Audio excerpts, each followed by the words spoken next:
As humanitarian aid begins to flow into Iraq, coalition leaders have begun to think about Iraq's future. It is the stated goal of the Bush administration to replace Saddam Hussein's regime with a democratic society. The United States has had similar aspirations in the past. CNN's Bruce Morton takes a look at its track record. In Iraq, the statues of Saddam are tumbling down, but replacing the dictator with a real working democracy, that's not so easy. Look at Afghanistan. Hamid Karzai rules the capital and promises elections, but we did some good things. We let little girls go to school.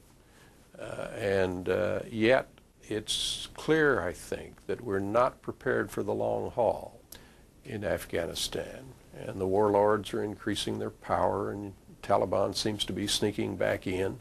Iran, the Shah, was forced into exile in 1953 by Mohammad Mossadegh, who wanted to nationalize Iran's oil.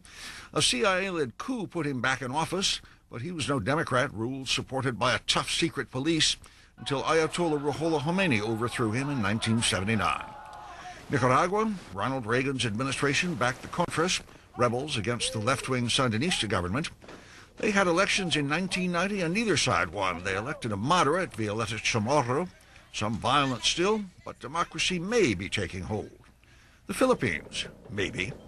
We spent 48 years there, and even then we didn't quite manage to carry it off. It wasn't until Reagan in the 80s that you got rid of Marcos.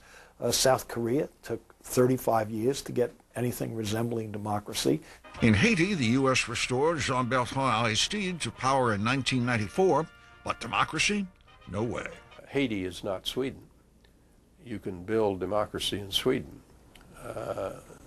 We've not been able to build democracy in Haiti, and it's only a few miles away from us.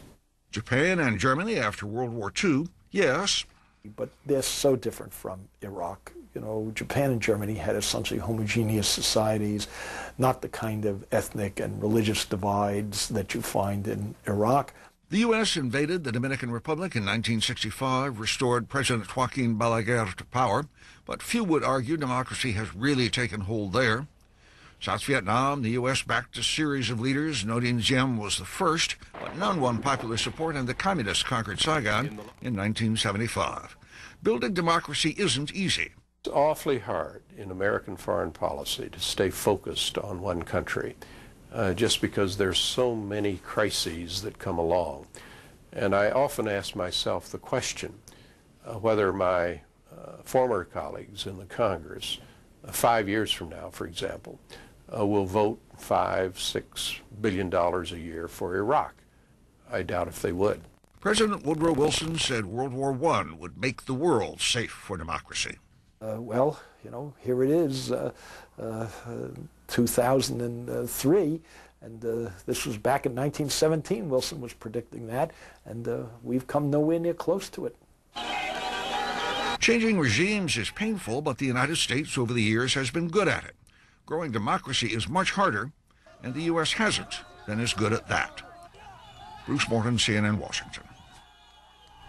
A reminder of just how tough those challenges are going to be.